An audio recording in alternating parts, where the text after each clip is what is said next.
चाकपोरी में अनुशासन वास्तव में लोहे की तरह कठोर था।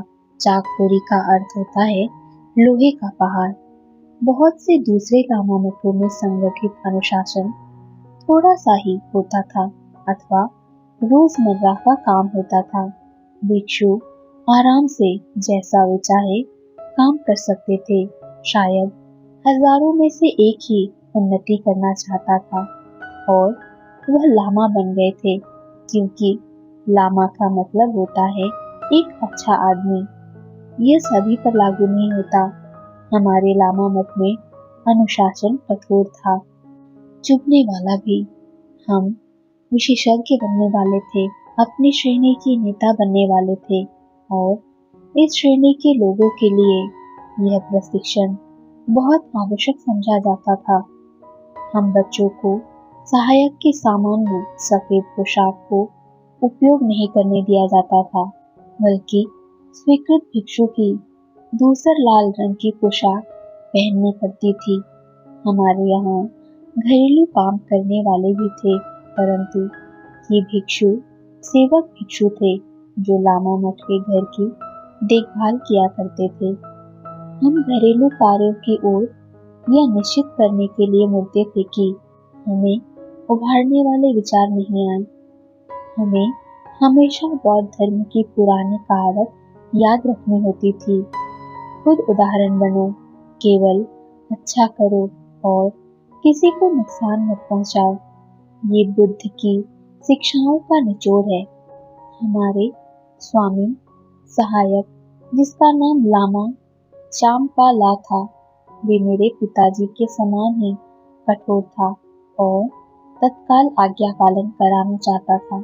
उसका एक कहना था, पठन और लेखन सभी अच्छाइयों के द्वार हैं, इसलिए हमें इस दिशा में काफी कुछ करना था। चाकपुरी में हमारा दिन आधी रात के समय शुरू होता था।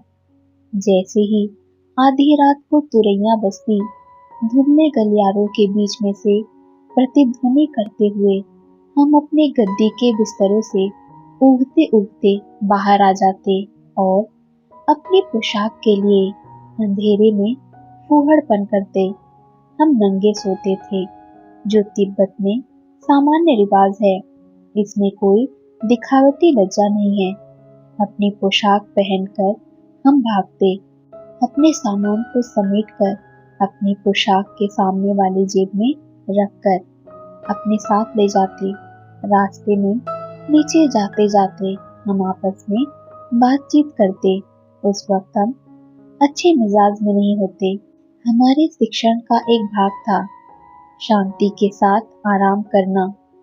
क्रोध में बुद्ध की तरह बैठकर ध्यान करने की तुलना में ज्यादा अच्छा है।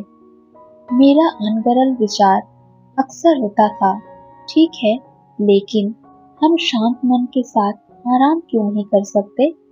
आधी रात की ये भागदौड़ मुझे क्रोधित कर देती थी, लेकिन किसी ने मुझे संतोषजनक उत्तर नहीं दिया।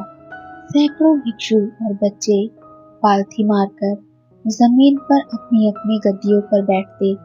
सभी हॉल की लंबाई में हर पंक्ति अथवा जोड़ा आमने सामने होता, ताकि पहली और दूसरी पंक्तियों के चेहरे आमने सामने होते और दूसरी तीसरी पंक्तियों के एक दूसरे की तरफ पीठ किए हुए होते। शेष पंक्तियां भी इसी प्रकार की होती।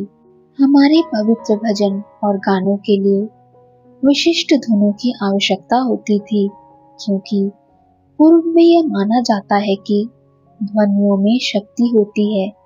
संगीत का कोई स्वर कांच के ग्लास को तोड़ सकता है।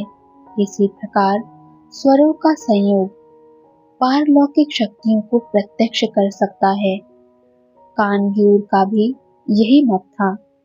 सैकड़ों व्यक्तियों को खूनी लाल रंग की पोशाक और सुनहरे दुपट्टे में झूमते, एक लय में गाते और चांदी की छोटी घंटियां टुनटुनाते हुए ढोल पर थाप लगाते देखना एक महत्तम प्रभावकारी दृश्य होता। घुटनों के पास फूल मालाएं डाले और सुगंधित नीले धुएं के घेरों में लिपटे हुए देव और अनिश्चित प्रकाश में लगभग हर बार ही ऐसा प्रतीत होता जैसे कि एक या दूसरी आकृति सीधे हमारी ओर घूर रही हो। सेवा लगभग 1 घंटे में समाप्त होती। तब हम अपनी सोने की गद्दियों की ओर 4 बजे तक सोने के लिए लेटते। तभी लगभग 4:15 बजे दूसरी सेवा शुरू हो जाती और सुबह 5 बजे रसम्पा और मक्खन वाली चाय का पहला खाना मिलता। इस खाने पर भी पाठक अपने शब्द बोलते रहते और अनुशासन पालन कराने वाले अपने अगल बगल में निगाह रखते, निगरानी करते। इस खाने के समय खास आज्ञाएं और सूचनाएं दी जाती। ये सूचनाएं लहासा से क्या मंगाना है जैसी भी हो सकती थी।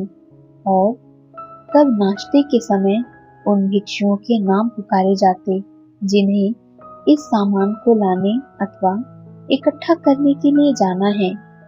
उन्हें अमुक अमुक समय पर लामा मठ से बाहर जाने के लिए विशिष्ट सामग्री भी दी जाती और कुछ संख्या में मठ की सेवाओं में सम्मिलित होने से छूट भी दी जाती थी। हम 6 बजे तैयार होकर अपनी अपनी कक्षाओं में अध्ययन के प्रथम सत्र के लिए इकट्ठे होते। हमारे तिब्बती नियमों में दूसरा नियम था, तुम धार्मिक क्रियाओं का पालन करोगे और अध्ययन करोगे।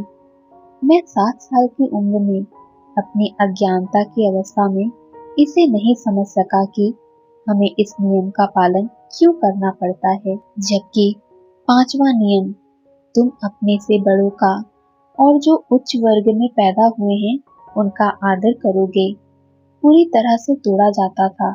मेरे अनुभव ने मुझे यह विश्वास करना सिखाया कि ऊंचे वर्ण में जन्म लेना कुछ कुछ शर्मनाक जैसा था। निश्चित रूप से मैं इसका शिकार बना दिया गया था। ये मेरे दिमाग में कभी नहीं बैठा कि ऊंचे वर्ण में जन्म लेना मायने नहीं रखता, बल्कि व्यक्ति का चरित्र मायने रखता है।